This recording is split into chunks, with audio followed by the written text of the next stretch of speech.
This is KGW News at noon. Now at noon, a wet afternoon in downtown Portland. You're taking a live look out from our Wells Fargo Skycam.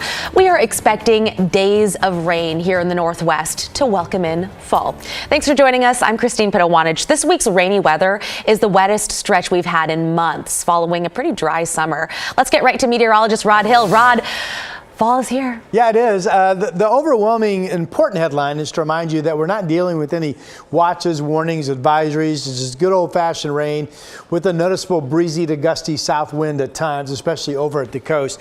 The upper level low is going to be sitting out to sea. We don't get the back edge of this until Wednesday, and then once that passes, there's actually more rain that keeps us going into Thursday. So the forecast that we've been talking about for days, certainly on track. Here's the radar right now. Everything moving from south to north up the valley. We have a few breaks embedded here and there, but notice we're also watching lightning out to sea, which is slowly getting closer to the Oregon beach. I just measured this. We're about 60 miles out to sea, by the way, from Newport. So we'll keep an eye on the coast for potential lightning a little bit later today. Up and down I-5, it's mostly been gentle rain. Again, we're actually starting to see a few breaks here and there. How much rain has fallen? Well, just since midnight, 33/100ths in Portland, almost 6/10 down in Eugene.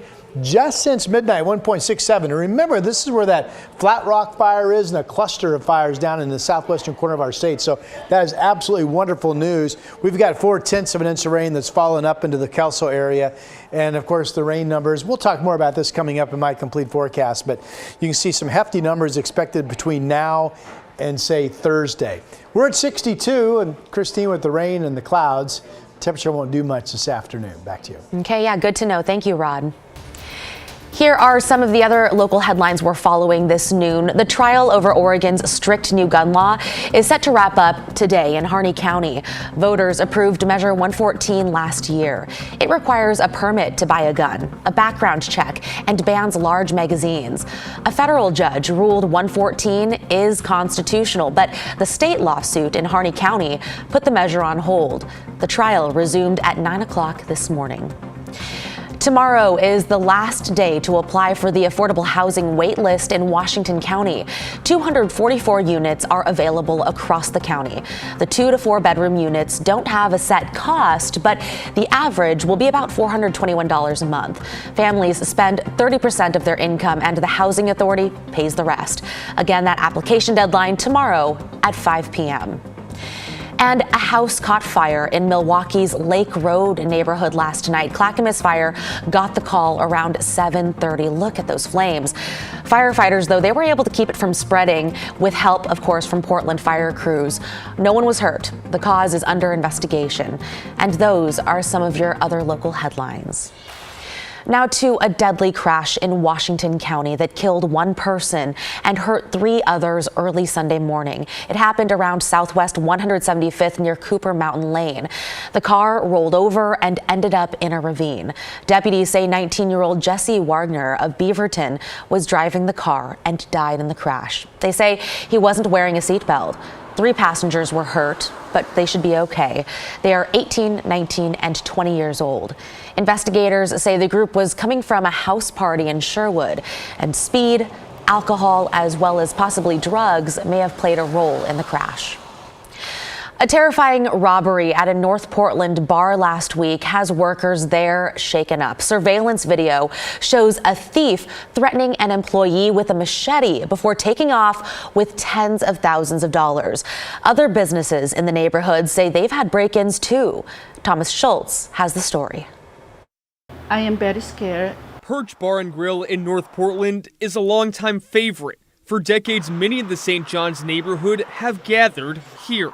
But now, workers are nervous. Recently, a man grabbed a bartender and held a machete to her throat. Security footage shows him walk the bartender over to lottery machines to empty them before clearing out the cash register. He then makes her open a secret safe and leaves with tens of thousands of dollars. There's so many crimes going. The owner, Kim, didn't want to show her face out of fear of being targeted, though she knows of other businesses who've been victimized. I heard there is so many businesses that are getting theft or break-in. She's right, others along Lombard have also seen a rise in crime. Kung Food employees didn't want to go on camera, though they tell us the restaurant has been broken into 3 times this year. Thieves even took an ATM. Leisure Public House owners say they've had 6 break-ins this year. It's so exhausting mentally, emotionally. Nicole Blanchette says she's worried crime will continue. It's just sort of like holding your breath before every day. Back at Perch Bar and Grill, owners would like to see change. Hopefully, there's some point we can start work together to clean up the city of the Portland. Business owners we spoke with say these problems are becoming more common. We also reached out to police to learn the latest on the investigation. We haven't yet heard back. Thomas Schultz, KGW News. Congressional leaders are working against the clock, trying to avoid a possible government shutdown that is less than a week away. They're trying to approve a short-term spending plan. A new budget is stuck in the House with some far-right Republicans demanding steep spending cuts that have very little chance of passing the Senate. But today, House Speaker Kevin McCarthy sounded optimistic about a deal while speaking to reporters. He suggested members who won't support a plan to keep the government open may suffer political consequences. Well, you have to keep the government open. I mean, if people want to close the government, it only makes them weaker. Why would they want to stop paying the troops or stop paying the border agents or the Coast Guard? A shutdown would furlough nearly 4 million federal workers. Essential employees like air traffic controllers and TSA agents would still report to work, but they may not get paid. Lawmakers will have all Friday until midnight to get the deal done. Now to Hollywood, where it looks like the writers' strike could be ending soon, thanks to a tentative deal. Details of the potential deal between the Writers Guild of America and Hollywood's top media companies are expected to be released in the coming days. NBC's entertainment correspondent Chloe Mellis has the details. Overnight, the writers' strike reaching its final act. The WGA agreeing to a tentative 3-year deal with the AMPTP, which represents streamers and studios, including NBC Universal's parent company Comcast. It comes nearly 150 days after film and TV writers walked out on Hollywood and hit the picket lines.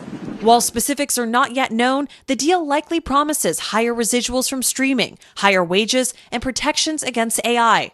In an email to members, the WGA is saying, though we are eager to share the details of what has been achieved with you, we cannot do that until the last I is dotted. From day one, we've been hopeful that a deal will be reached because, they're our partners and we love making television with them. Still, writers will not return to work just yet, as they wait for a final contract to be drafted and voted on by members.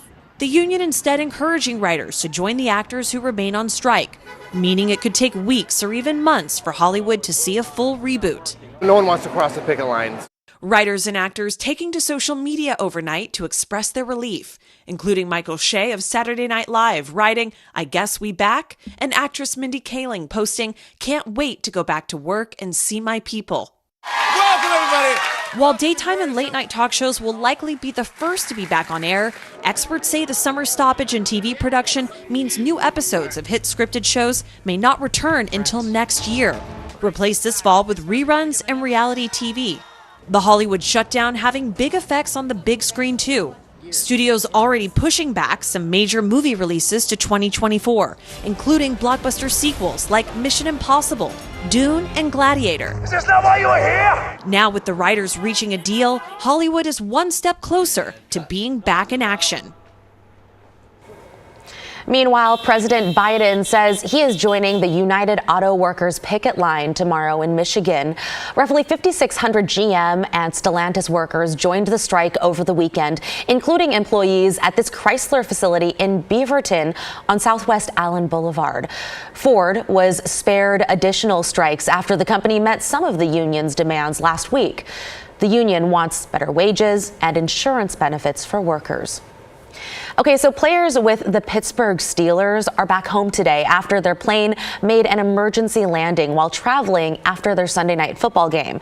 Their charter plane was forced to land at Kansas City International Airport when one of the engines had an issue in the air. The aircraft landed safely. Everyone on board is okay. This morning, a new flight took the team back home to Pittsburgh. The Steelers defeated the Las Vegas Raiders 23-18 last night.